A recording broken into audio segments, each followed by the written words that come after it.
자, 일단 저 소개를 드리겠습니다. 하루를 살아내는 평범한 가장이자 직장인, 올곧은 신념으로 정의를 쫓는 베테랑, 감히 범접할 수 없는 냉철한 권력자, 이 모든 교집합을 충분히 감당해내는 덜 나이 없는 배우 이성민 씨입니다. 예. 반갑습니다. 직접 좀 소개를 해주세요. 예, 저는 이성민입니다. 예, 반갑습니다. 아유. 몇 개고? 바발말이다. 320개다. 이 한 번 스시를 줄 때 보통은 이 바발이 320개다. 니는 내가 니를 믿는다고 생각하나? 오늘 수작업 분류 들어간다고 하고 한 푸대로도 나오면은 거래 끊을 거라고 그래. 아는 것에 있어서 최대한 성의표시를 해주셔도 만족하겠습니다. 장손도 아닌 니한테 순양을 물려줄 기다. 그래 생각했나? 이거 와 이래 인생을 힘들게 살아. 물어 뜯으려 붙던 이런 이빨들이 득식을 해.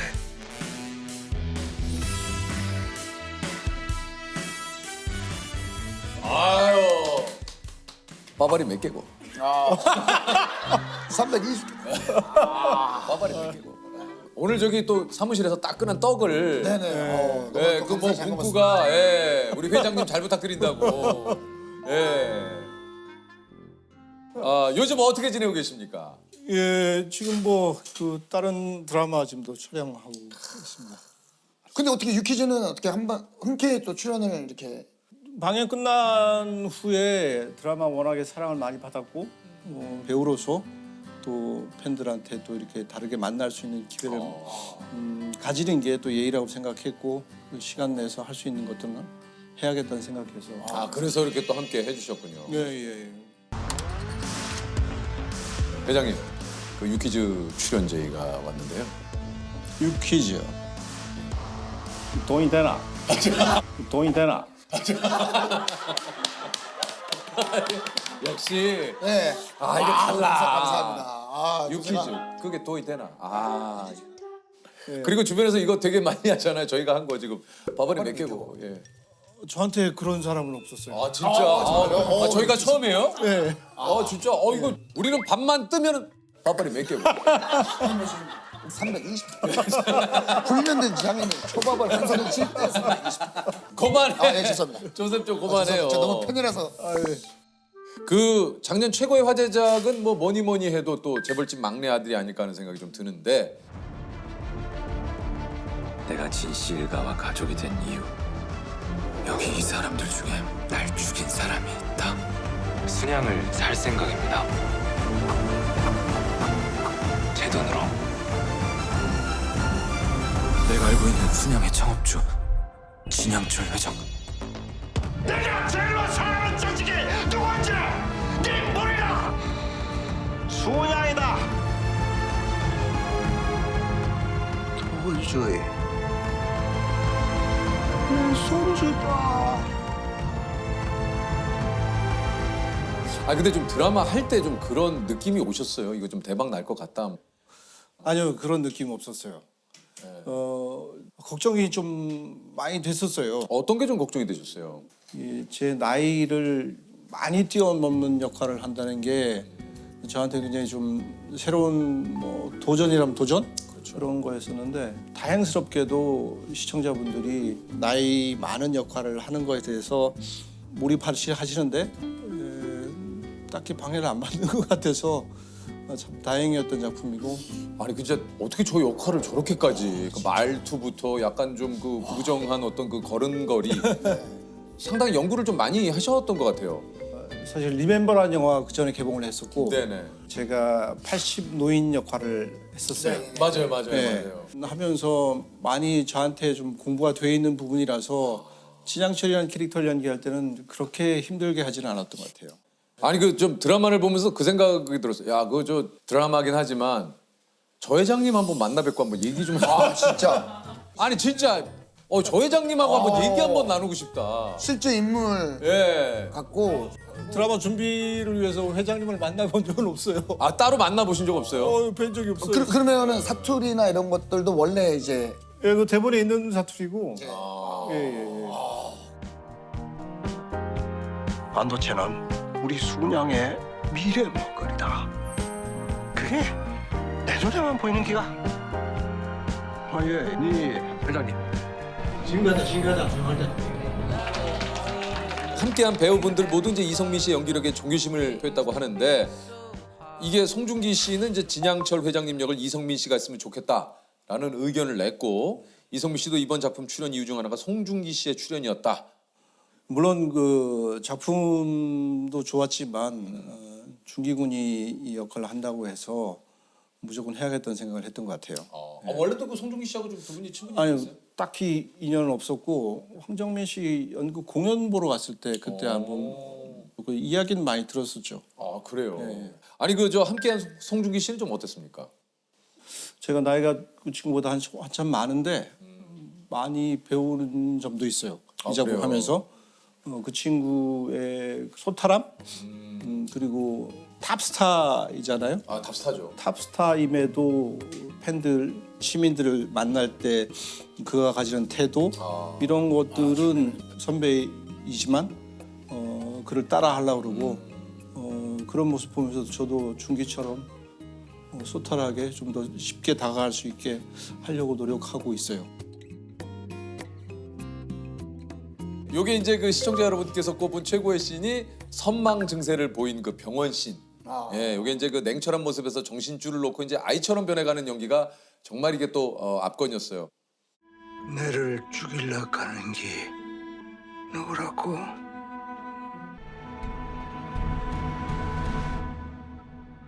내 무섭다. 할아버지 괜찮으세요? 누구? 자기 막내 손자. 아니다. 절망가 내를 죽이려 하는 게 무서운 아이가.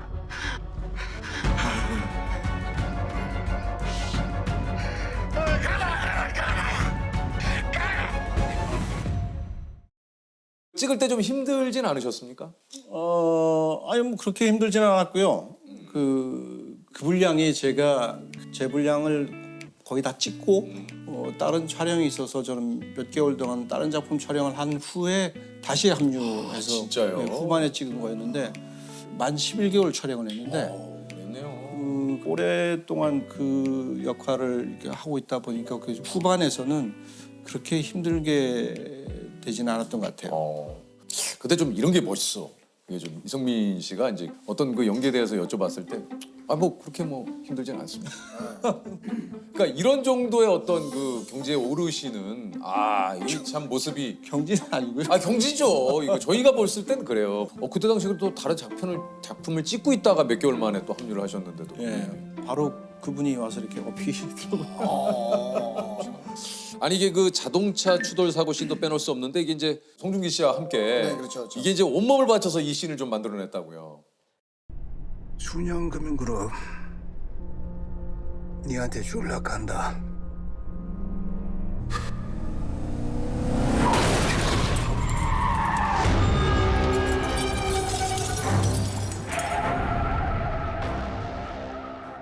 실제 촬영 때는 굉장히 안전하게 촬영을 하고 예. 많은 CG가 들어가고 해서 네. 실제 촬영 때는 재밌게 촬영했던 것 같은데요. 아 그래요? 예. 이게 사실 그 그냥 가만히 있는 차에서 이제 그 추돌 장면을 안에서 연기를 하셔야 되니까 네. 약간 좀 뻘쭘할 수 있거든요. 왜냐면 그 찍는 장면도 화제가 됐거든요. 밖에서 네. 카메라 감독님이 이렇게 예, 돌리고. 봤어요. 정말 바보 같은 짓을 좀 찍고.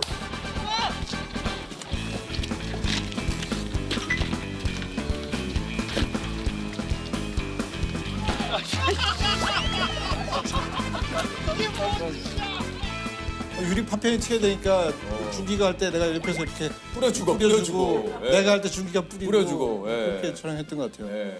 재밌게 찍었었어요. 사실 우리도 여기서 하려면 할 수 있어요. 아 그렇죠, 그렇죠, 그렇죠. 그렇죠. 그렇죠. 그렇죠. 네, 죄송해요. 혹시나 좀 앉아서 좀 하자고 지금?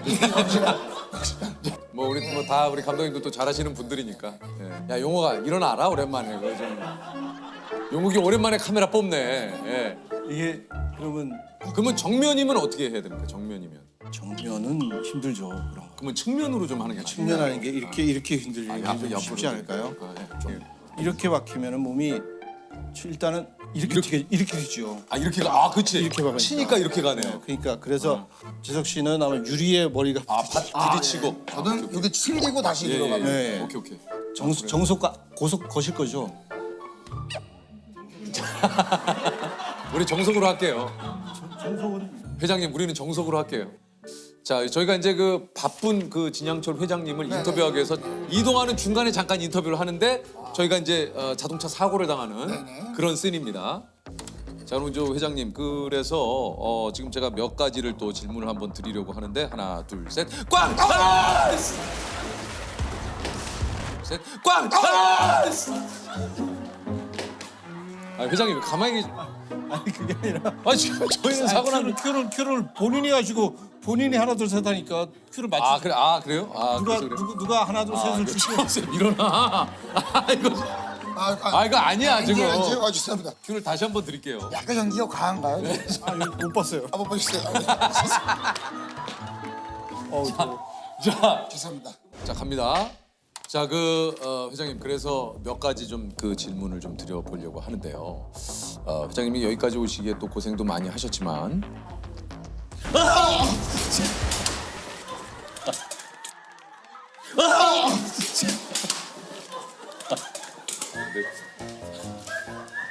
성민이 형 이게 좀. 성민이 형 이게 드라마처럼 안 해주시네 형. 아니 드라마 좀 했어요. 형 의자를 이거 야! 차잖아. 아니 차 아니야 차. 끝났어요? 죄송합니다. 자기야.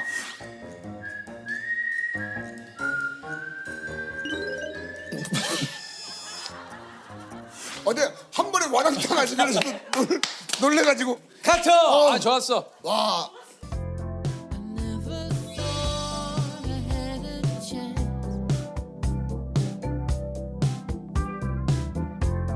Seems so sure of what you wanted. 이게 극단 생활이라는 것이 뭐 여유가 있는 생활은 좀 아니잖아요. 그죠. 실제로 너무 배가 고파가지고 울었던 기억이 좀 있으시죠? 예. 20대 때 울었었어요. 네. 벽에 붙들고 배고프고 너무 서럽고 힘들어서 눈물이 났어요. 그때가 제가 군대 제대가 24살 때였을 거예요. 그 달방이었는데 창문이 요만한 창문 있는 데인데 그것도 이제 극단 여주 선생님이 방을 빌려주신 거였어요. 제가 돈을 안 내고 그러니까 아무 가재도구가 없는 데서 그 여름이었는데 창문을 열면 모기가 들어왔었어요. 방충망이 없었거든요. 네.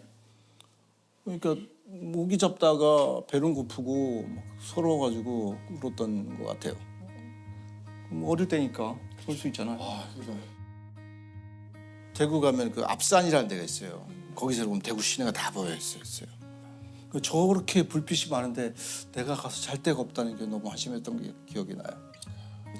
내가 이렇게 편안하게 발 뻗고 잘 수 있는 방이 있었으면 좋겠다. 그게 제 어릴 때 꿈이었던 것 같아요. 친구도 없었어요. 그때는 제가 이제 시골에서 내려가가지고 딱히 친구도 없고 그래갔다가 그래도 돈이 있어야 뭐 좀 돈은 없었어요. 돈은 진짜 없었어요. 하나도요? 버스비도 없었어요. 그럼 어떻게 다니셨어요? 걸어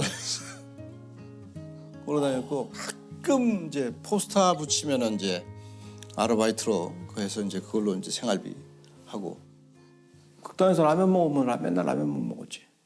미치겠더라고 진짜 라면이 질려가지고 떡볶이 진짜 이렇게 1,000원치 사면서 국물을 가득 달라 그래가지고 그 국물 다 마시고 막 밤새 속쓰리고 그런 적도 있어.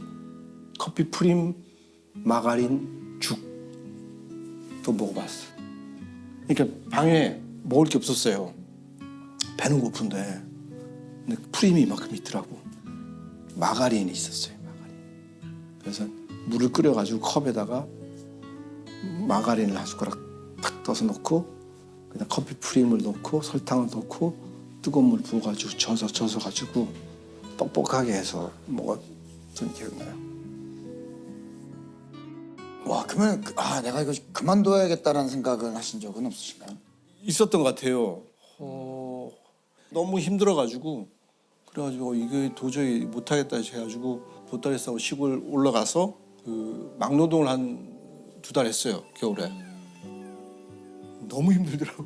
아, 그 일이 그렇죠.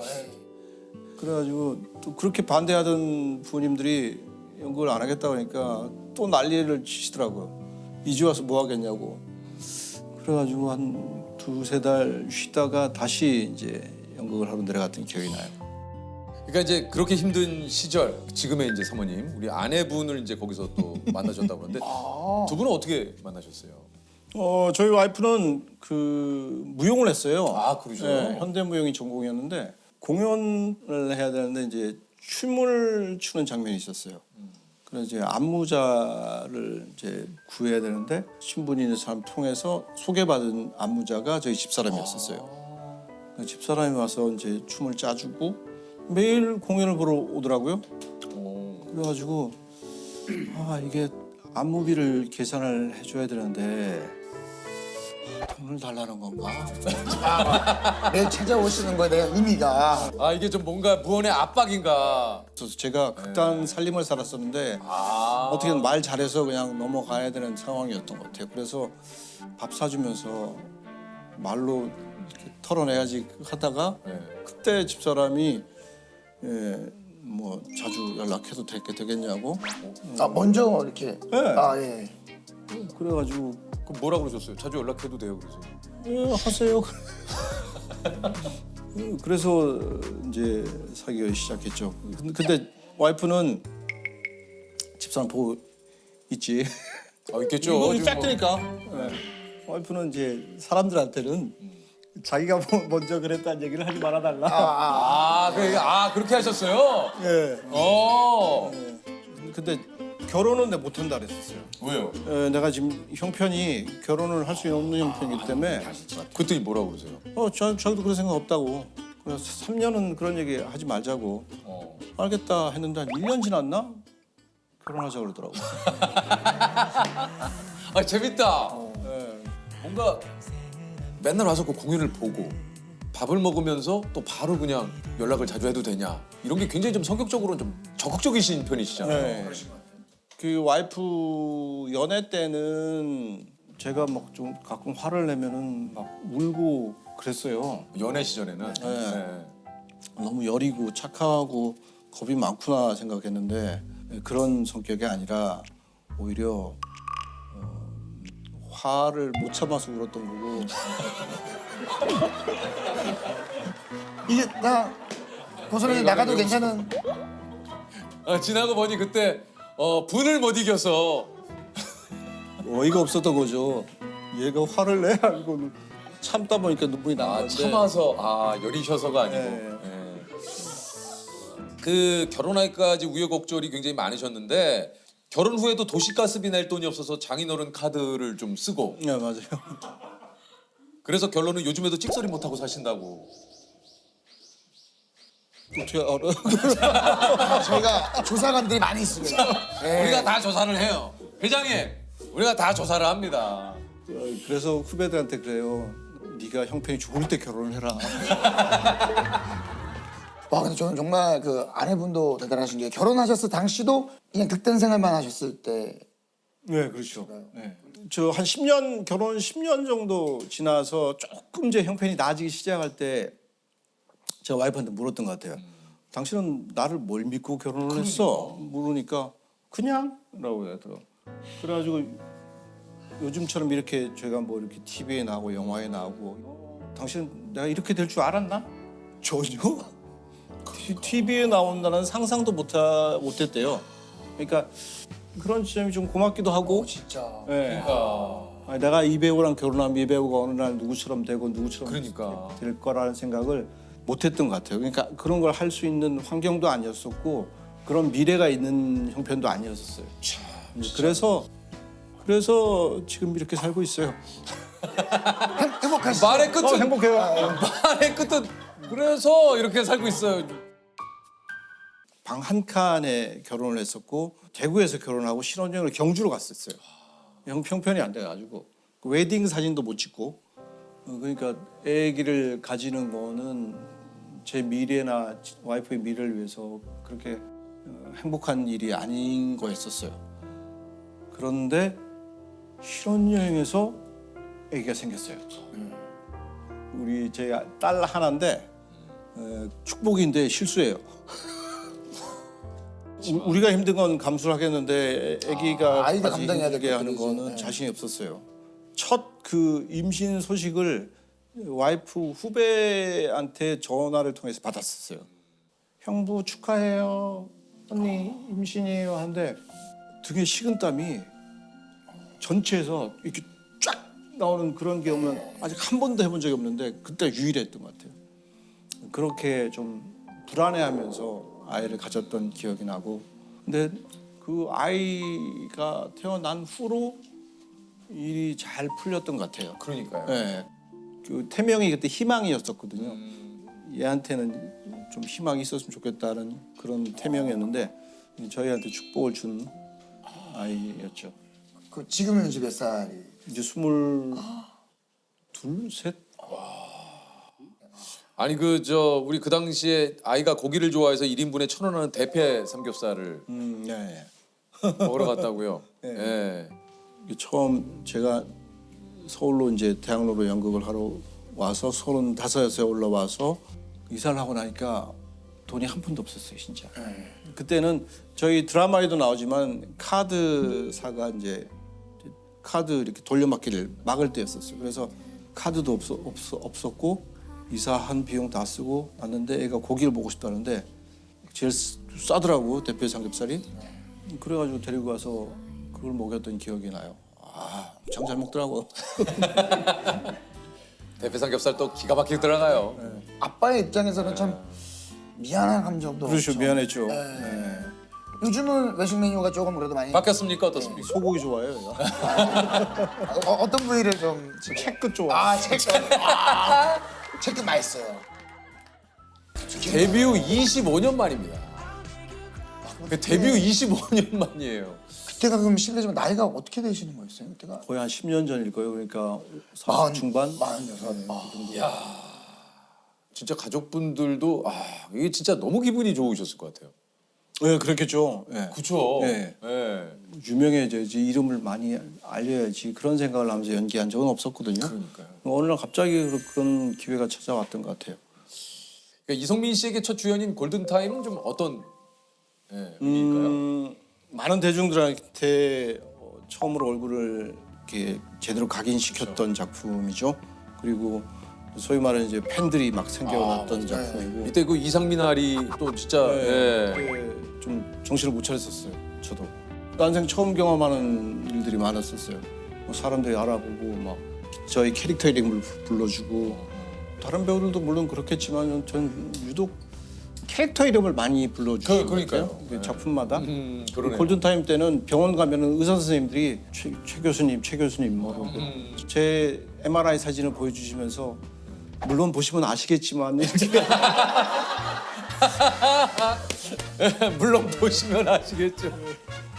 오상식 캐릭터 할 때는 그냥 늘 지나가면 차장님 뭐 과장님 그러니까요. 이렇게 불러주셨고 요즘은 또 그냥 지나가면 다 회장님 저 무조건 회장님이죠 지금. 그러니까 그만큼 연기를 또 진짜 이게 실제인가 할 정도로 이렇게 표현을 해내시는 것 같아요. 미생에서 또 그 오 과장님을 맡으신 것 또한 참 배우로서는 너 나 홀려가. 네? 홀려서 너 잡으라고. 전 지금까지 제 노력을 쓰지 않았으니까 제 노력은 쎄빠시 신상입니다. 어디서? 열심히 하겠습니다. 무조건 열심히 하겠습니다. 안 살? 이게 참 그 오 과장님이 역시 그 또 뭐 다른 역할도 그렇습니다만 이성민 씨하고 너무 찰떡이네요. 네. 예. 촬영하시면서 이게 나도 직장인 다 됐다 이런 느낌을 좀 받으신 적은 없는지요?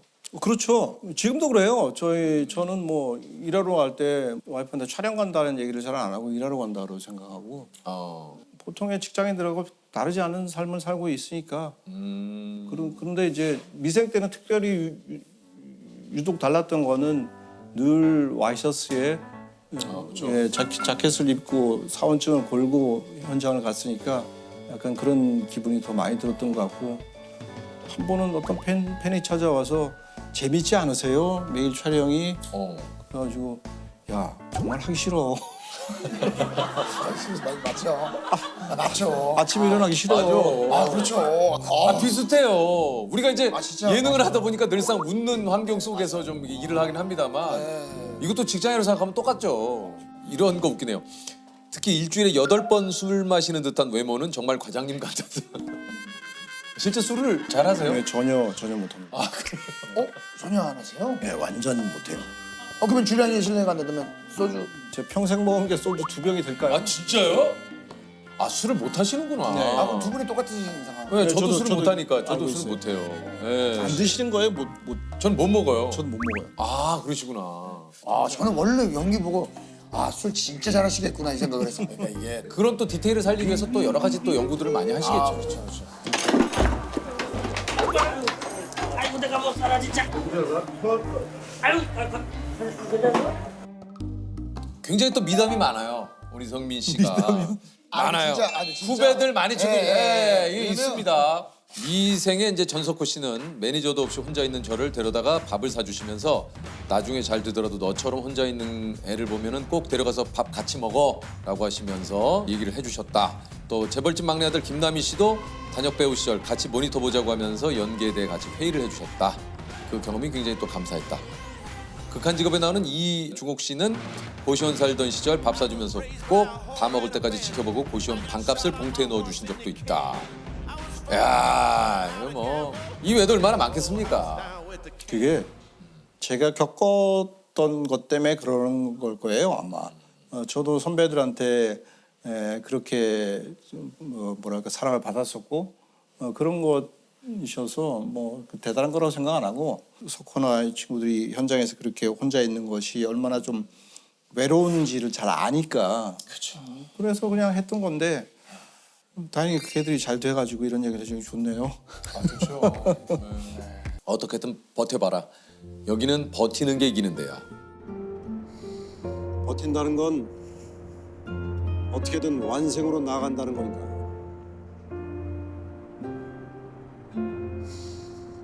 우린 아직 다 미생이야. 아, 이게 어떻게 보면 이 버틴다가 요즘 진짜 우리가 제일 많이 쓰는 얘기 아닙니까? 맞아요. 버틴다. 예. 저 역시도 뭐 젊은 시절에 잘 버텨왔죠. 저도 미생 연기하면서 저의 어린 시절과 이렇게 많이 투영되는 부분이 많아가지고 많은 도움이 됐던 것 같아요 연기하는데. 그 제가 장그래에게 우리의 딱풀 뭐 그 대사가 있어요. 딱불 좀 챙겨주라고 이 새끼야. 피부로 얘기 좀 그만해 진짜. 아 진짜. 니네 애가 문서에 풀무쳐갖고 흘리는 바람에 우리 애만 혼났잖아. 우리의...라고 불렀다.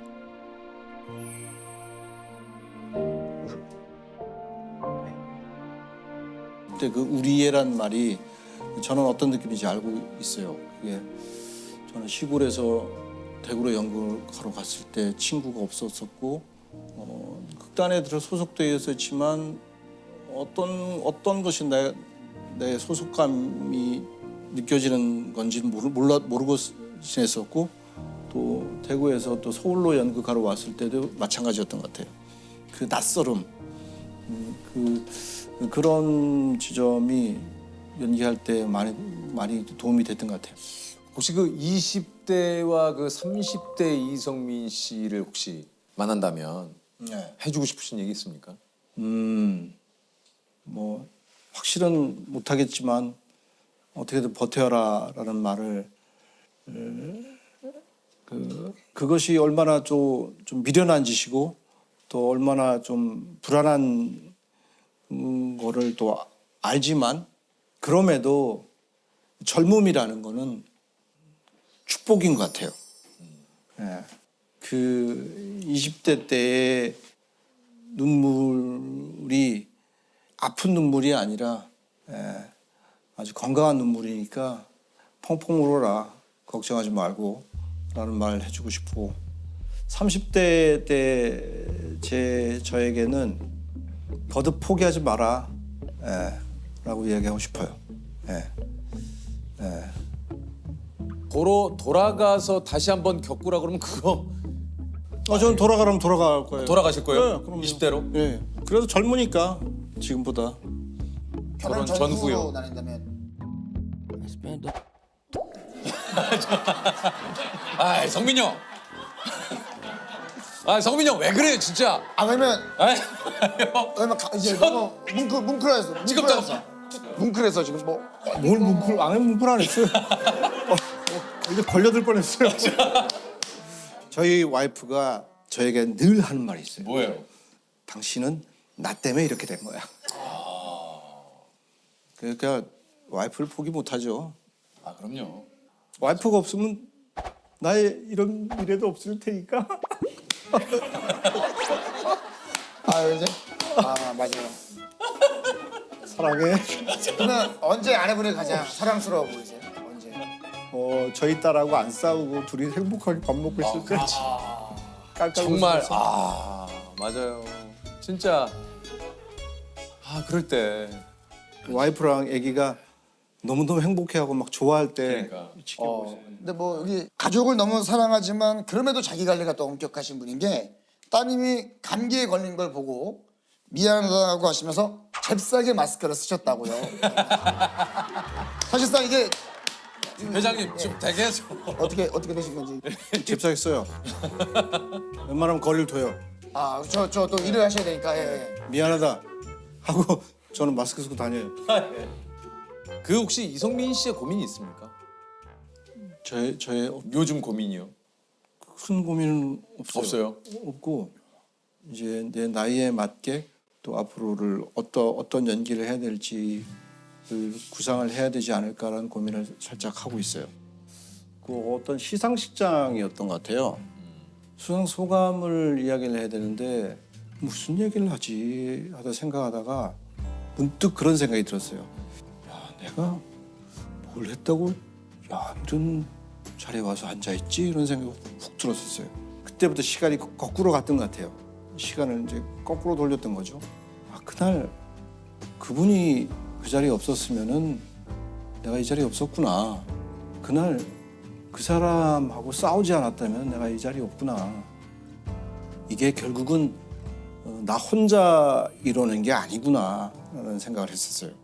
여러 나를 스쳐갔던 좋은 인연이든 나쁜 인연이든 그 사람들 때문에 오늘 이 자리에 있구나라는 생각을 했던 것 같아요.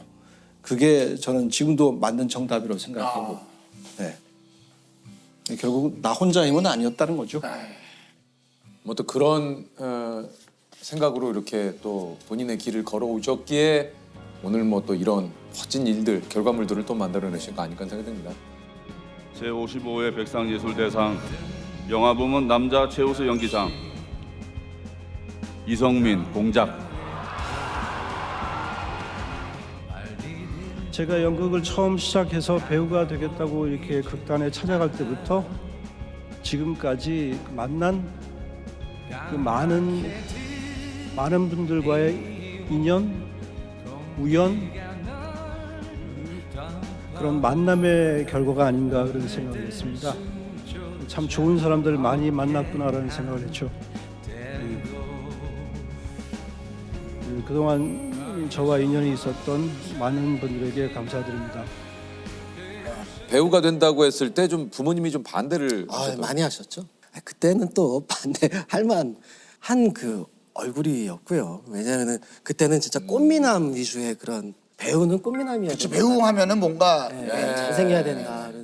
부모님뿐만이 아니라 친구들도 많이 놀리고 그랬었죠. 야, 네가 무슨 배우? 네가 무슨 배우냐. 그러니까 이제 그 당시에는 좀 그런 편견이 좀 있었던 것 같아요. 배우에 대한. 부모님 같은 경우는 이제 그런 것보단 아무래도 그 연기를 하면은 많이 굶고 그러니까 어렵게 사는 그런 것도 있어요. 그런 분들이 많으니까 왜 하필 그 일을 하려고 그러냐. 그래서 군대 휴가 나올 때마다 계속 물으시더라고요. 네가 직접 벌어먹고 그래야 되는데 뭐 할 거냐. 그래서 아니 저는 옛날부터 배우를 한다고 했었잖아요.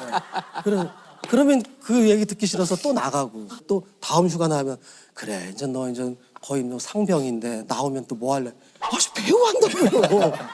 그러다가 제가 말년 휴가를 딱 나왔는데 너 진짜로 뭐 할 거냐. 그래서 저는 그냥 생각이 변함이 없다. 연기를 하고 싶다 그랬더니 그때 아버님이 그러시더라고요. 그래 네가 생각이 되게 굳은 것 같은데 그럼 할 거면은 정말 열심히 잘해라. 그 얘기가 전 되게 감사했어요. 아버지한테 왠지 그냥 인정받는 그런 느낌? 그러니까. 네네. 그래서 그때를 참 잊지 못해요. 이게 저 서울예대 연극과에 여러 번 도전을 하셨는데 네. 2번을 떨어지고 타대학 의상학과에 진학을 했어요? 예, 뭐 그랬습니다.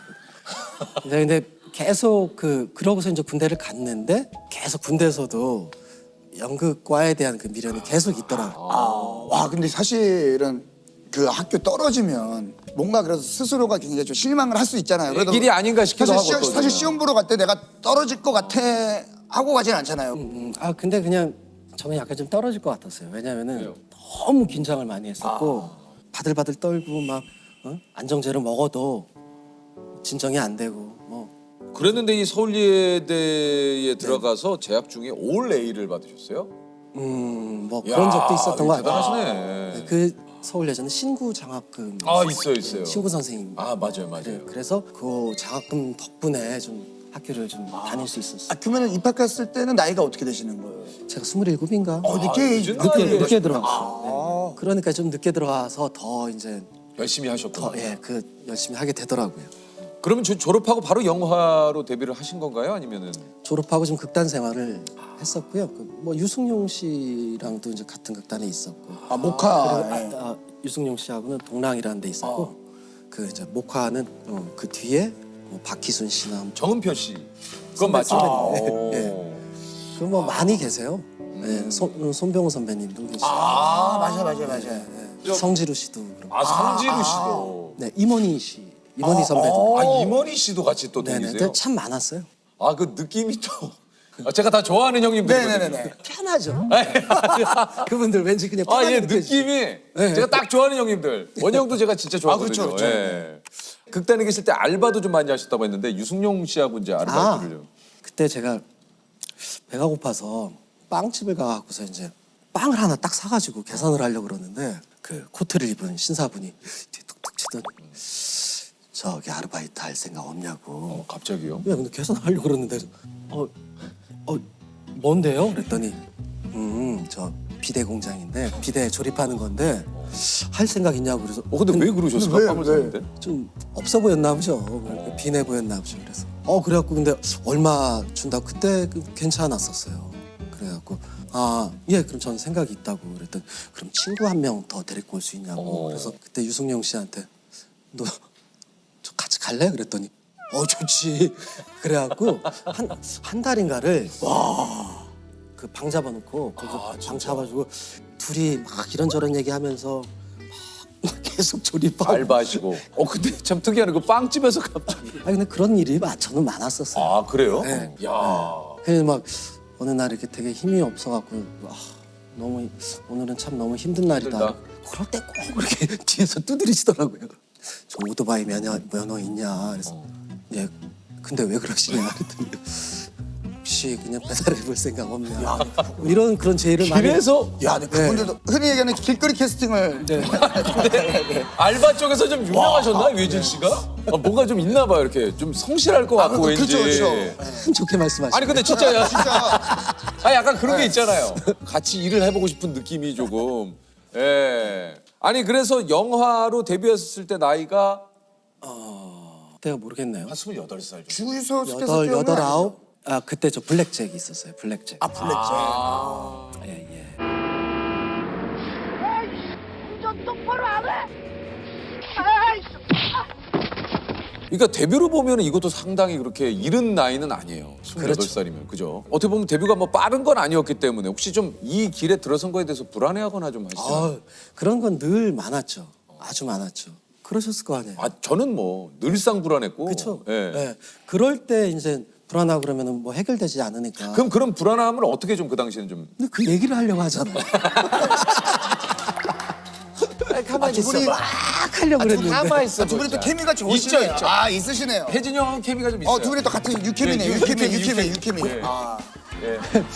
그럴 때 이제 그 등산을 많이 하고 뭐가 없을 때 일이 없고 뭐 불안하고 뭐 그랬을 때 참 산을 많이 찾았던 것 같아요.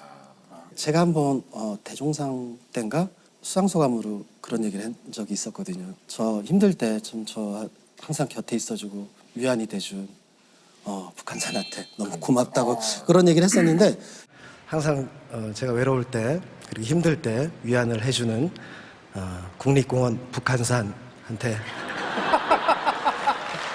감사드립니다. 고맙습니다. 늘 위안이 좀 많이 됐었어요. 그리고 그때 당시에 그 남산도서관도 많이 가고 그랬던 것 같아요. 또 남산도서관이 또 되게 구내식당이 되게 쌌었어요. 거기에서 또 시간 때울 겸 있으면 또 뭐 좀 하나 읽게 되고 산 뛰어 올라가서 또 운동하게 되고 그랬던 게 참 저한테는 되게 도움이 많이 됐던 것 같아요. 근데 사실 제가 만약에 그 입장이었다면 막 포기하고 싶고 그냥 아예 몰라 그냥 술 먹고 그냥 자빠져 자 이런 생각을 술 먹고 자빠져 잔 적도 많았죠. 그래요? 예. 그런 적도 저도 뭐 포기하고 이런 적도 많았지만 무사라는 그 정우성 씨 나오는 그 김성수 감독님 작품이 있거든요. 그때 안성기 선생님께서 그런 얘기를 하시더라고요. 그러니까 배우는 쉬고 있을 때 그 시간을 어떻게 보내느냐가 참 중요한 것 같다. 그래서 자기는 그 시간을 참 알차게 쓰려고 그렇게 하셨다. 그 얘기도 또 저한테는 되게 많이 도움이 됐던 것 같아요. 아니 성규 씨가 여기 이제 동네 아이들 사이에서 이제 그네 아저씨로 통한대요. 그러니까 여기 이제 아드님을 이제 그네 태워주러 놀이터에 갔다가 동네 아이들까지 밀어준다고.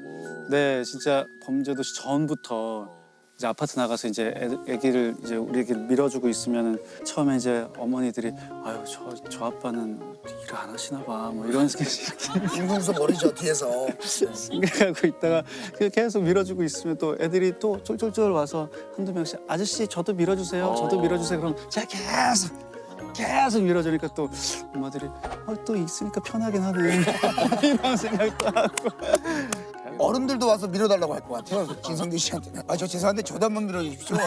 밀어드려야죠. 네, 밀어줘야죠. 네. 어른이 또 밀어달라고 그래도 밀어줘야지. 그리고 운동도 돼요. 그게 사실 이게 애들 밀다 보면 쫙쫙 이거 당기는 것처럼 이렇게 쭉 밀었다 이렇게 당기는 것도 되고. 약간 좀 가슴 근육이 또 있으신데 여기. 없죠. 약간 장근육이. 장근육이 있어. 네. 몸값에서 확인할 수 있습니다. 놓치지 않으시는데? 잠깐 순간 우리가 잠깐 딴 생각할 때 놓치지 않는데. 아니 사실 우리 진성규 씨만큼이나 요즘 그 매력적인 빌런으로 급부상한 분이 있죠. 바로 그 이제 진성규 씨 아내분이신 배우 우리 박보경 씨. 네.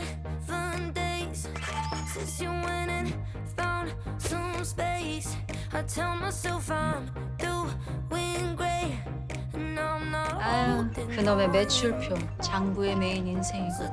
야, 들었지? 내가 버티는 일. 제발 부적합 받아 보여주세요. 20억을 찾고 있어.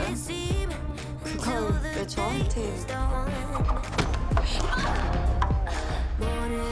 제가 죽여도 됩니까? 아니 근데 이제 우리 보경 씨하고 한예종 연기과 선후배 사이 두 분 CC였던 겁니까? 아니 졸업하고 나오고 이제 공연을 같이 하게 되면서 활동을 조금씩 극단 활동을 하시면서. 네.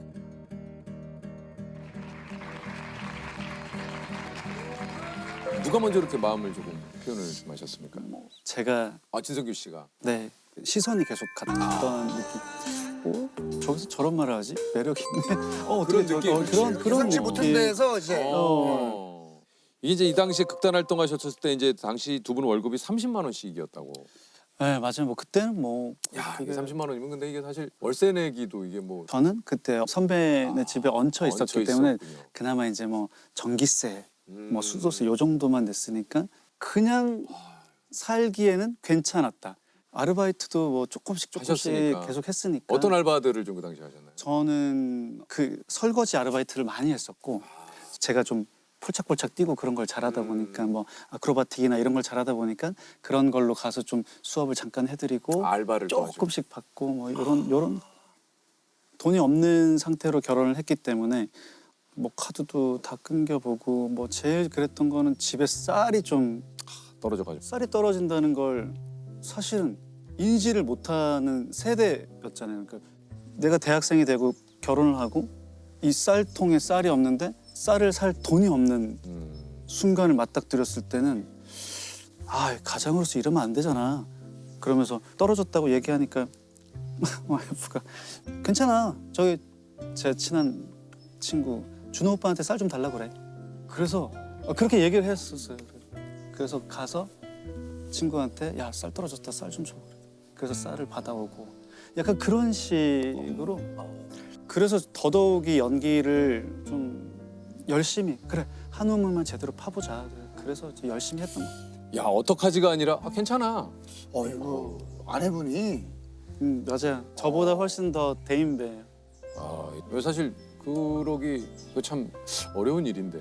그래서 좀 무언가 그때를 생각하면 뭐 힘들었다 뭐 야 어떻게 버텼니가 아니라 그런 와이프가 있었고 그런 동료들이 옆에 존재하고 있었기 때문에 제가 즐거운 연기를 계속 놓치지 않고 해나갔던 것 같아요.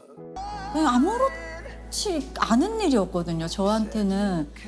그래가지고 떨어졌네. 그래서 어떡하지? 하다가 엄마가 고3 100일 때 저한테 이제 금목걸이를 하나 해주셨어요. 이걸 팔아야겠다. 그래가지고 그걸 팔아서 쌀을 사왔거든요. 여보, 채워졌어. 이랬는데 그냥 아무 일도 아니었어요, 그거는.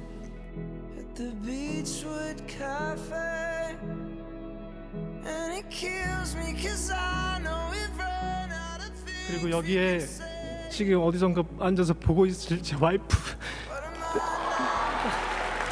박보경 제 와이프 배우인데 애 둘 키우느라고 진짜 고생도 많은데 진짜 너무 고생 많았어요. 여보 사랑해.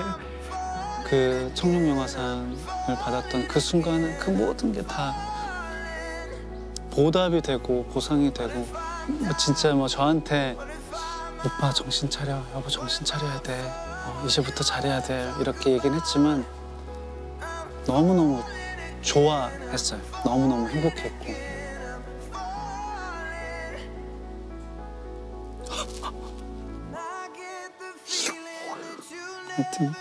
하여튼 그렇죠. 그래. 아니, 그 순간을 생각하면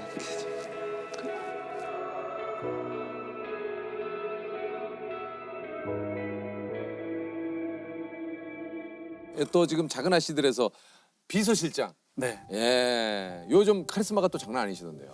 그러니까 저는 이 순간을 어떻게 설명해야 될지 모르겠는데 와이프가 정말 모든 사실 꿈을 살짝 접어놨다가 육아를 하는데 8년 그러면서 저를 어떻게든 내조해 주는데 한 8년의 시간을 보내다가 조금씩 이제 아이들이 크면서 오디션을 하나하나 봤던 게 한 작년부터 보기 시작했는데 조금씩 뭐 한 회차 단역 이렇게 하더라고요. 그래서 여보 힘내. 그래 잘하면 될 수 있을 것 같아. 우리 잘해보자. 뭐 이런 얘기를 했었는데 어느 순간 그 작은 아씨들의 그 고수임 역을 하고 범죄도시 때 많은 분들이 알아봐 준 것처럼 와이프한테 그런 순간이 지금 천천히 오고 있는 게 아닌가 싶어서 되게 좀 뿌듯하고 되게 좀 기분이 굉장히 요 근래 계속 좋아요. 그냥 더 많이 잘 됐으면 좋겠다.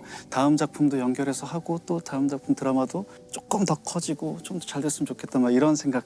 똑같이 해주셔야죠. 그 저기 보경 씨 상 타시면 귀에다가 정신 차려. 똑같이 해줘야죠. 와이프랑 맞는 게 뭐냐면 제가 와이프의 별명을 와사비라고. 왜요? 그게 뭔가 내가 가지고 있지 않은 탁 하고 쏘는 거 있고. 그냥 이거 탁. 그러니까 이런 거. 아침에 이제 막 이게 자다가 이렇게 눈 탁 뜨면 여보 잘 잤어 그러면 얼굴 안 치워? 이런 거. 아내분이. 네. 그러면 그게 너무 짜릿한 거예요. 저희끼리 약속을 했거든요. 보경이가 먼저 얘기했지만 절대 여보 오디션 보는데 아는 사람 있다고 내 얘기 하지 말아줘. 이렇게 진선규의 와이프로서 오디션을 보고 싶지 않고 그냥 배우 박보경으로서 좀 보고 싶어 해서 그래서 한참을 계속 그렇게 조금씩 이제 오디션 보고 했던 건데 어쨌든 그러니까 더더욱 누구한테 연락도 못하고 돌아올 때까지 이제 기다렸다가 괜찮았어. 그러니까 좋던데? 재밌던데? 이렇게 그래? 나보다 훨씬 더 낫구나. 나보다 훨씬 더 대인배구나. 나는 발발 떨다 왔을 텐데 이제 그런 거 보고 기뻐하는 모습 보고 이러니까 아주 더 행복했던 것 같아요. 누가 이제 너 10여 년 만에 연기하는 거야? 라고 이제 물어오시는데 저는 제가 연기를 안 한 지 10년이 넘었는지도 몰랐어요. 그리고 다시 연기를 할 수 있을지는 더 몰랐어요. 그러니까 미팅을 하고 오디션장에 가고 내 손에 동화책이 아니라 대본이 들려 있다는 거에 내가 다시 연기를 하는 거야? 라고 이렇게 탁 오더라고요. 그래서 한참 그거를 이렇게 안고 있었어요, 계속. 그리고 몰랐어요. 근데 내가 연기를 좋아했던 사람이었구나, 하고 싶어 했구나. 그리고 딸이 갑자기 요즘 물어요. 아빠는 그러니까 TV에 늘 나왔던 사람이라 아빠 직업이 배우란 건 아는데 엄마가 어느 날 TV에 나오는 거예요. 늘 자기랑 있던 사람에서 엄마도 꿈이 배우였어? 이렇게 물어봐요. 근데 그렇게 질문을 해주는 게 너무 오랜만이잖아요. 근데 내 꿈이 배우라는 그 단어에 엄마도 꿈이 배우였어. 그리고 지금 꿈을 이제 이뤄나가려고 노력하고 있어 라고 말을 해주는 사람이 된 거예요. 이제 조금은 제 와이프가 꿈꾸는 걸 좀 이루어줄 수 있게 그런 장을 열어주고 싶어요. 외조도 잘 해서 와이프가 작업도 많이 하고 좋은 연기도 많이 하고 좋은 작품도 많이 하고 여보 그렇게 계속해 재밌게 이제는 꿈을 좀 펼쳐 촬영 가면 내가 애기들 보고 같이 그러고 있으면 되니까.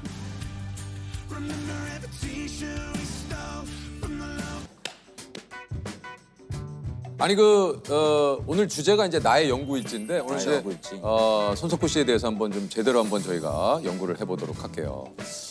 근데 이게 참 멋있는 걸 다 이거 하고 있네 이거. 이 봐봐. 미대생이에요 원래? 네 맞습니다. 미대 오빠. 미대생이었습니다.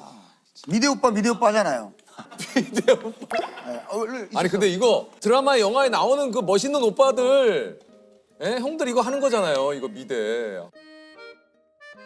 약간 이 손석구 씨 같은 스타일이 뭐 그런 느낌이죠. 이렇게 어느 날 내가 여자친구를 만났는데 말이 없어. 여자친구는 계속 왜 이 남자가 왜 이럴까 하고 계속 뭐 여러 가지 얘기를 해. 기분이 안 좋나? 딱 집에 갈 때 너야.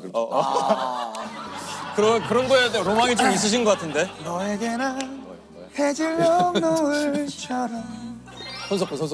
손석구. 아니 이게 보니까 손석구 씨가 중학교 때 미국으로 유학 간 뒤에 시카고 예술대학교에서 미술을 전공. 네네네.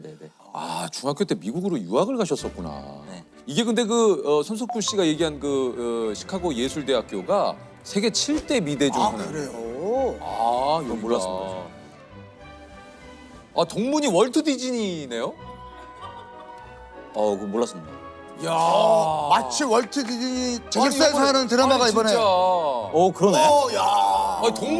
동문이신데. 이메일을 한번 보내봐야겠다. 월트 살아계십니다. 돌아가셨어요. 저는 동문의 소식을 전혀 모르고 계셨고. 그럴 수 있죠. 그럼 뭘 전공하셨습니까? 다큐멘터리를 전공을 했어요. 다큐멘터리 전공을 했는데 이제 저는 이제 졸업은 안 했습니다. 졸업은 안 하고 하다가 이제 중간에 군대 갔다 오면서 제가 흐지부지 됐는데. 아니 근데 이게 또 참 이게 놀랍네. 바로 그리고 이라크로 파병을 갔어요? 맞습니다. 네. 아르빌 자이툰 부대. 네네네.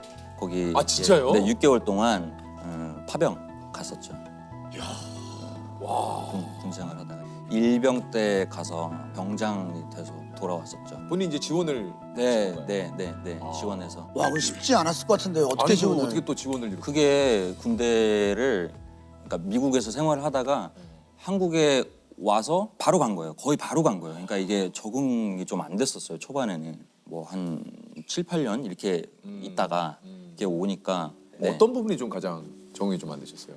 그냥 주변에 이제 한국 사람들이 많은 게 이상하게 좀 적응이 안 됐었어요. 그냥 어린 나이니까 딱 와서 이제 한국말 하는 것도 처음에는 조금 어색하고. 어색하고 내가 틀리게 행동하는 것도 아닌데 내가 좀 이렇게 잘못하고 있나 뭐 이런 의심도 많이 하는 상태에서 군대를 가니까 그럴 수 있을 것 같아요. 예, 예. 그러면 상하 관계가 없다가 원래 왓썹 민서했다가 선임한테 왓썹 하면은 저 군대 가가지고 진짜 영어 많이 했습니다. 가지고 선임이 만나면 영어 한번 해봐라, 뭐 해봐라, 막 이렇게 하니까 좀 적응이 많이 초반에 힘들었는데 그때 이제 조금 더 엑스트라로 막 열심히 하려고 노력을 막 했던 것 같아요. 잘 섞이려고.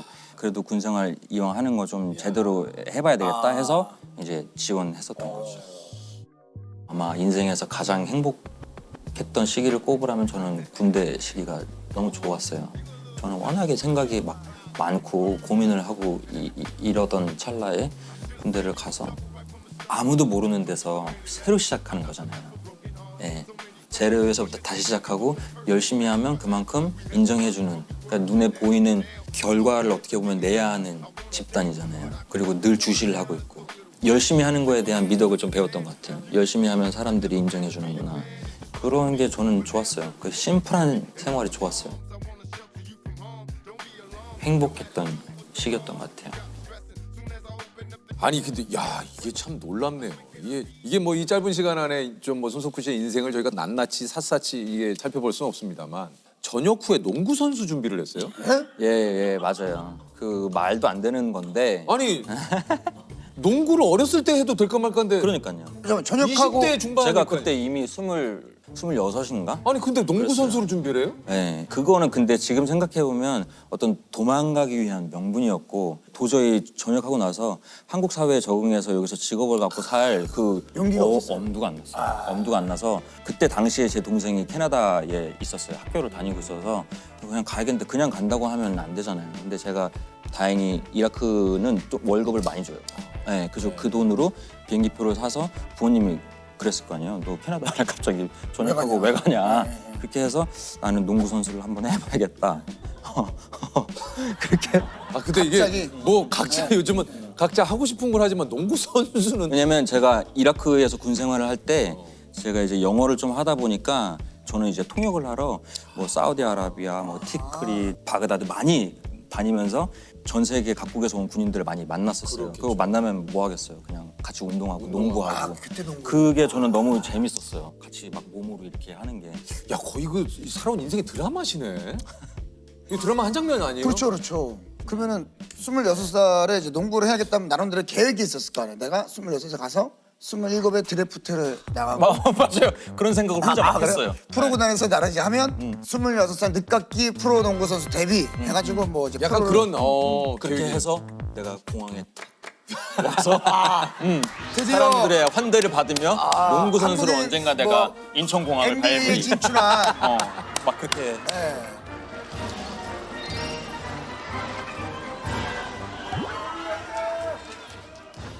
그러면 가서 뭐 하셨어요? 가서 농구를 했는데 그게 이제 될 리가 만무하잖아요. 아니 왜냐면 그 선수는 또 다르잖아요. 그렇죠. 그래서 이렇게 막 그때 당시에 이제 뭐 이렇게 뭐 캐나다에서 올림픽에 출전하셨던 그 농구 선수 할아버지를 어떻게 제가 막 이렇게 찾아 가서 막 배우고 막 그랬어요. 그분 밑에서요? 그리고 막 아마추어 팀에 들어가서 뭐 해보고 했는데 얘기가 재밌다. 얘기가 재밌다. 그래요? 재밌는데. 그래가지고. 네. 그 할아버지께서 뭐라고 하시더라고요? 진짜. 할아버지 그래가지고 나름 그 할아버지가 저한테 그래 너 뭐 나한테 배우고 싶다고 슛을 한번 해봐. 이렇게 해서 나는 이제 슛에 자신이 있다. 그래서 한 골이 안 들어가는 거예요. 그 할아버지가. 그리고 약간 흐지부지됐어요. 그 할아버지한테 레슨료는 그럼 레슨료 없이. 네, 그리고 뭐 어떤 팀에 소개시켜줘서 거기 들어갔는데 지금 생각해 보면 그냥 토스하는 거죠. 그쪽에다가. 야 여기 좀 뭐 하나 왔는데 지금 뭐 괜찮으면은 약간 이런 느낌으로. 그렇게 하다가 아침 6시에 일어나서 뭐 밥을 먹고 운동을 하고 뭐 웨이트를 하고 뭐 이렇게 쭉쭉쭉 하고 나면 2, 3시면 일정이 끝나는 거예요. 하루 일정이. 너무 제가 이제 심심하고 할 일이 없어서 그때 이제 제가 처음으로 그 연기 학원이라고 해야 될까? 그런 데를 이제 아카데미 같은 거죠. 찾아간 거죠. 뭘 좀 해야겠다. 남는 시간에 뭐라도 해야지. 그랬다가 이제 공연을 처음 해봤는데 이제 제 적성에 되게 맞았던 것 같아요. 공연을 또 했어요. 연기를 독백극 같은 걸 했는데 뭔가 굉장히 낭만이 있었어요. 제가 그런 막 연습을 하고 사람들 앞에서 뭘 하고 막 이런 게 되게 재밌었고 이제 그래서 비자를 다시 받아서 이제 학교를 다녔죠. 한 그러면 사실 그 전까지는 무슨 뭐 연기를 한다든가 예를 들면 뭐 어떤 배우의 길을 걷겠다라는 생각은 전혀 없으셨던 거예요. 그거를 되게 안 좋아했어요. 그러니까 시카고에서 학교를 다닐 때 이제 주변에 다 영화를 하는 형들이 있으니까 자기네들이 뭐 영화를 찍고 싶다. 그러면 저는 원래는 다큐멘터리도 관심이 있었지만 촬영에 관심이 많았어요. 그래가지고 나도 이제 뭐 하면 촬영을 하고 다녔는데 제가 잘 못 찍어서 야 그만 너는 카메라 앞에 연기를 해봐라. 제가 그래서 20살 때 막 연기도 하고 그랬었어요. 그래요? 근데 그때는 막 내가 막 울었어요. 난 촬영을 하고 싶은데 왜 연기를 시키는지 모르겠다. 막 이러면서 되게 싫었는데 나중에 나이 들고 해보니까 그게 또 뭐 좀 다르더라고요. 그리고 저는 이제 그 전에 회사 생활을 또 했었으니까. 아 직장 생활도 하셨어요? 네네네. 아 진짜요? 네. 진짜 많은 걸 하셨구나. 아니 진짜 많은 걸. 아니 그 사이에 언제 또 직장을? 그 이제 캐나다에서 살면서 네. 저희 할아버지 때부터 하던 회사가 저희 가족 같은 회사니까 거기에서 제가 이제 카탈로그를 좀 보내줘라. 내가 그래서 한번 팔아보겠다. 아 그 제품을 한번 팔아보겠다. 네. 그렇게 해서 이제 다니면서 이제 방문 판매 비슷한 거죠. 이제 어땠습니까? 좀 잘 팔았어요? 네, 아니요, 한 대도 못 팔았었어요. 그게 정말 어렵습니다. 그게 싼 제품이 아니에요. 이제 하는 거니까. 얘기 들으면 들을수록 대단하네. 근데 그렇게 했던 세일즈가 나중에 저는 이제 배우 생활하면 프로필 막 도움이 되죠. 돌리거든요. 그런데 저는 좀 도움이 많이 됐죠. 어찌됐든 세일즈나 프로필로 어필을 하는 거니까. 네. 야 이게 무슨 또 농구를 또 하시다가 또 뭐 직장 생활도 잠깐 하시다가 사실 앞으로 배우 활동을 하시는 데 있어서는 굉장히 큰 장점 아닙니까? 그렇죠. 그 경험들이 어떻게 그럼요. 보면 이게 농구도 뭐 그런 씬들이나 뭐 스포츠, 영화, 뭐 드라마도 뭐 많고. 근데 결국에 보내온 그 시간들이 지금의 결과물들을 보여주는 거 아닙니까? 그거 진짜 맞는 것 같아요. 진짜. 어쨌든 간에 휴가 나가서 탈 한 병까지 잡아오고 고생했어. 아닙니다.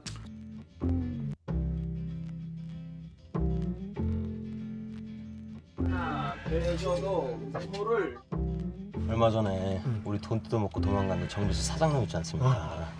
여수였대 여수. 또 딴 데 도망가기 전에 가서 그냥 잡아오지 제가. Stop! I said hands up! Didn't want anybody to get hurt, right? Stay still. 야 그래 맞아. 정민 씨가 또 그 이광수 씨하고 또 좀 친한 친분이 있잖아요. 그래서 광수 씨한테 얘기 들었는데 진짜 또 수재 출신이에요. 수재. 맞아요. 저도 얘기 들었어요. 네. 중학교 때 전교권이었다고. 네, 중학교 때까지는. 아니 그리고 그 학교도 그 고등학교도 되게 그 유명한 고등학교 기숙학교 아니에요? 네, 맞아요. 그죠 거기 시험 봐서 들어가야 되는. 저 때는 내신으로만 들어가요. 그러니까 내신이 거의 뭐 그게 성적이 있어야 거기 들어가는 거 아니에요? 아 근데 어렸을 때부터 공부를 좀 잘했구나. 못하면 엄마가 많이 혼냈어요. 아 그래요? 네, 그래서 엄마한테 안 혼나고 싶어가지고. 대학은 그러면 과가 어떻게 되십니까?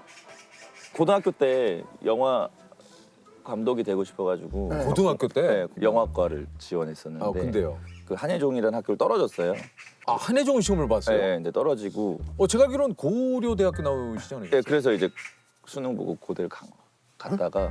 아 한예종을 먼저 시험을 보셔고 네, 떨어지고. 떨어졌어요? 네. 왜 떨어졌습니까?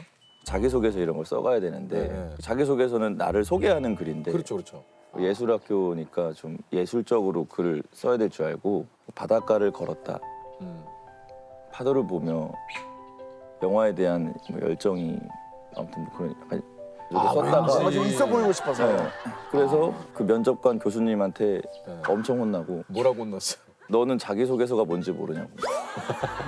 아니 뭐 예술학교인데 이렇게 쓸 수 있는 거 아닌가요? 엄청 혼났어요. 그리고 너는 이 학교 떨어지면 어떡하냐 너는. 한예종 이거 떨어지면 어떡할 거야? 서울대 갈 건데요. 그러고 그래 그럼 서울대 가라 이러고 떨어졌어요. 그 다음에 면접을 보러 갔는데 너 서울대 갔냐? 이렇게 물어보시더라고요. 아 그래서요? 못 갔습니다. 그러고 붙었죠. 합격을 다시 했어요? 그러면 고대를 다니시다가 그냥 그만두신 거예요? 네. 근데 나중에 선뜻 그 집에서도 허락을 하셨습니까? 한 번 붙잡으시더라고요. 학교 붙고 난 다음에. 뭐라고 한 번 붙잡으세요? 그냥 고대를 다니는 거 어떻겠니? 그래서 근데 이미 자퇴서를 낸 상황이었어요. 와. 야, 나도 고대 자퇴서 한번 내보고 싶다. 근데 이게 사실은 박정민 씨는 어떻게 보면 내가 하고 싶은 거를 진짜 한 거잖아요. 이 결정을 한 거에 대해서 단 한 번도 후회를 해본 적은 없으세요? 후회는 자주 했죠. 아 그래요? 그래서 고려대를 다시 들어갈까 하고 입학 거기다 전화해 본 적도 있었어요. 아 진짜. 그래. 아 이제 좀 마음이 좀 차분해진다. 예. 그러니까 제가 좀 재능이 없구나라는 거를 좀 알고 나서 전에 학교로 가볼까 뭐 이랬었죠. 제가 그 한예종에 몇 번 촬영하러 간 적이 있는데 왜 그런지 알 것 같아요. 야, 끼들이 어떻게 이런 분들이 있지? 어린 마음에 그런 약간 좀 튀는 사람들 보면은 저는 사실 그냥 평범하게 자라서 그냥 공부 열심히 하다가 대학 온 사람인데 그런 사람들을 내가 뛰어넘을 수 없겠다라는 약간 피해의식 같은 게 좀 있었어요. 뭔지 알겠어요. 예. 근데 배우의 꿈을 중3 때 친구 아버지 별장에 올라갔을 때 꾸셨다고요? 네, 부자 친구가 있었어요. 아버지가 뭐 별장을 한다고 놀러 가자 그래서 놀러 갔는데 이제 별장이니까 저희들만 있는 줄 알았는데 근데요? 들어갔더니 술 취한 아저씨들이 계시는 거예요. 그 술 취한 아저씨들이 부르는 거예요. 니네 나오라고. 약간 짜증이 난 상태로 이제 그 또 아저씨들 사이사이에 앉으라는 거예요. 너무 열이 받아서. 아니 근데 그 아저씨들은 누군데 이렇게? 이렇게 앉아가지고 막 이러고 있는데 옆에 앉은 아저씨가 너 내가 누군지 아냐고 술 취해서 그러시는 거예요. 내가 아저씨 어떻게 아냐? 내가 영화 배우야 이러시는 거예요. 무슨 영화 배우냐 내가 한 번도 본 적이 없는데 이제 내가 영화에 나올 거라고. 무슨 영화냐 했더니 그 영화가 와이키키 브라더스라는 영화였어요. 거기에 박원상이라는 선배님 계시는데 그분이셨어요. 아 그분이 그 아저씨 가운데 한 분이셨어요? 그리고 그때 몰랐는데 거기에 뭐 그 극단 차이무라는 극단의 그 이제 단원분들이 다 계셨던 거였고. 근데 그렇게 하다가 그 아저씨들이랑 친하게 이제 한 3박 4일을 논 거예요. 근데 이제 뭐 그 사람들 배우라고 하지 이제 처음 이제 그런 사람들을 봤으니까 그게 너무 매력적이어서 나도 저런 사람들처럼 돼보고 싶다라는 생각을 그때부터 어렴풋이 하다가 고대 자퇴하고 한예종 들어가기 전에 한 6개월 정도 시간이 남아 있었는데 그때 제가 그냥 국내 여행을 다니다가 이렇게 집에 서울로 돌아오는 버스 안에서 갑자기 그 아저씨가 생각이 나는 거예요. 지금 내가 왜 학교 자퇴하고 영화 한다고 이러고 있지라고 거슬러 가보니까 그 아저씨가 떠오르는 거예요. 그래서요? 이 아저씨 만나야 되겠다. 근데 어떻게 만나지? 그리고 막 버스에서 막 고민하고 남부터미널에서 내렸는데 안 믿으실지도 모르겠는데 너무 거짓말처럼 그분의 얼굴이 이렇게 박혀있는 포스터가 전봇대에 딱 붙어있는 거예요. 이게 뭐야 하고 봤더니 그 예술의 전당에서 차이무 극단 10주년 공연을 하고 있었고 그래서 여기다가 메일을 보내야 되겠다 해서 메일을 보냈더니 바로 답장이 온 거예요. 뭐라고요? 너 기억난다 한번 보자. 그래서 내일 대학로에 어디 오뎅집으로 와라. 이야. 그래서 이제 오뎅집에 갔더니 또 술에 취해 계시는 거예요. 그래요? 네, 다행히 이제 파하는 자리였고 그래서 너 나랑 갈 데가 있어 하더니 어디 딱 가셨는데 거기에 극단 이제 차이무 선배님들이 쫙 뭐 이성민 선배님도 계시고 문소리 선배님도 계시고 근데 그때 이제 박원상 문소리의 슬픈 연극이라는 2인극을 준비하고 계셨고 제가 연습실 좀 놀러 가보고 싶다. 내일 가도 되냐 해서 갔다가 내일도 하다가 약간 그 스텝이 된 거죠 그 극단에. 그럼 그때부터 거기에 좀 스텝에 일어나서 같이 그래서 함께 군대 하게 가기 됐고? 전까지 이제 거기에서 스텝 일을 제가 군대 갔다 와서도 계속 그러고 있다가 이제 연기과로 제가 전과를 하고 전과를 다시 하고. 그 원상 선배님이 저한테 해주셨던 말씀 중에 가장 기억에 남는 말이 있어요. 아직도 제가 잊지 못하는데 그 누구도 저한테 열심히 해라라든지 희망을 잃지 말라라든지 미래를 기약하는 이야기를 해준 사람이 아무도 없을 때가 있었거든요. 네가 무슨 연기를 한다고. 그때 유일하게 원상 선배님께서 너 내가 지켜볼 거니까 잘해라. 그 말이 아니었으면 제가 중간에 포기했을 수도 있을 것 같은데 굉장히 힘이 많이 돼서 누군가가 나를 지켜봐 준다라는 건 진짜 고마운 일이니까. 그러고 술에 취해서 집에 가셨어요. 박정민 씨가 첫 데뷔작인 2011년 영화 파수꾼. 네. 이게 이제 첫 데뷔작입니까? 얘기했잖아. 이상해. 그렇게만 하면 돼. 많이 컸어. 너 그런 식으로 얘기하지 마. 알았다고 됐다고. 야, 화 풀어라. 미안하다. 알았다니까. 아니 이게 좀 의미가 좀 남다를 것 같은데요. 그렇죠. 그러니까 사실 저는 학교 다니면서 연기과로 전과를 하긴 했지만 뭐 뛰어나게 연기를 잘한다라는 학생도 아니었고 어떻게 하다 보니까 그 영화에 캐스팅이 돼서 누군가에게 주목을 받는다거나 예상을 못했었어요. 평소에 찍던 단편 영화를 조금 오래 찍는다라는 생각으로 그냥 했던 건데 그 영화가 어쨌든 감독님께서 잘 만들어 주셔가지고 그 당시에 약간 영화 하시는 분들 사이에서는 좀 센세이션한 영화가 됐었고 이재훈이라는 배우가 이제 그 영화를 통해서 대중들한테 주목을 받기 시작했고. 주목을 받기 시작. 아직도 생생한데 저는 긴장을 너무 많이 했고 재훈이 형은 그날따라 연기를 너무 잘하는 거예요. 그래서 제가 해야 될 말을 미처 다 못하고 그 씬이 끝나버렸고 이재훈이라는 배우가 갖고 있는 어떤 에너지에 압도를 당하면서 아무것도 못하고 돌아온 내 자신이 너무 좀 한심했다고 해야 되나? 그러니까 그때 되게 정신을 똑바로 차려야 되겠다라고 생각했던 것 같아요. 그 첫날 아마 그렇게 또 자극이 없었으면 어쩌면 그 영화가 나오고 나서도 사실 주목을 못 받을 수도 있었을 것 같아요. 네가 나 친구로 생각해 본 적 한 번이라도 있냐? 걔들 다 마찬가지야. 너 친구라고 생각해서 네 옆에 있는 거 아니야. 착각하지 마. 그동안 이게 본인도 이게 보니까 한 5년 정도의 무명 시절을 좀 겪은 거잖아요. 그렇죠. 이때 이제 그 아버지하고도 이게 좀 뭐 다툼이 좀 있었다고 그래요. 그러니까 그 당시 이렇게 예민하니까. 그러니까. 네, 그래서 집에 있으면 다음 영화 뭐 다음 촬영은 없어 이렇게 물어보세요. 그럼 갑자기 그게 뚜껑이 확 열리면서 있으면 내가 얘기하잖아요. 집이 떠나가라. 그 아버지는 그냥 물어본 거. 왜 그냥 물어본 건데 갑자기 아들이 막 화를 내니까 다시 나가시고 엄마가 들어와서 아버지한테 왜 그렇게 화내냐고 또 혼내고 많이 싸웠죠 그 당시. 야 아버지 우셨겠는데? 문 닫고 진짜. 문 닫. 요즘은 그러면 뭐 예를 들어서 뭐라 아버님이 그러세요? 뭐 다음 촬영 언제야? 그렇게 투자사가 어디야를 물어봐요. 투자사가 빵빵해요. 영화가 잘 된다고 생각하시는지. 재밌네요. 근데 이게 사실 5년이라는 시간이 저한테는 꽤 긴 시간이었지만 길어요. 누군가한테는 사실 어쩜 짧은 시간일 수도 있잖아요. 그거를 좀 내세우는 게 약간 창피할 때도 좀 있는데 어쨌든 뭐 그 5년 동안 많은 생각이 좀 들었죠. 이제 막 고양이도 나타나고. 거의 뭐 여기선 지금 호랑이에요, 호랑이. 지금 여기 그렇죠, 밀림입니다. 밀림. 야, 지금 우리 양이가 거의. 야, 아무튼 네. 5년 동안 이제 주변에 친구들이 막 잘 되는 친구들도 있고. 그래. 그런 게 힘들다니까. 네. 그러니까 그게 약간 그런 마음이었어요 그 당시에. 될 놈은 된다라는 말이 있잖아요. 그러니까 그게 내가 안 될 이게 놈인지. 이제 내가 안 될 놈인 것 같은 거죠. 자격지심, 열등감.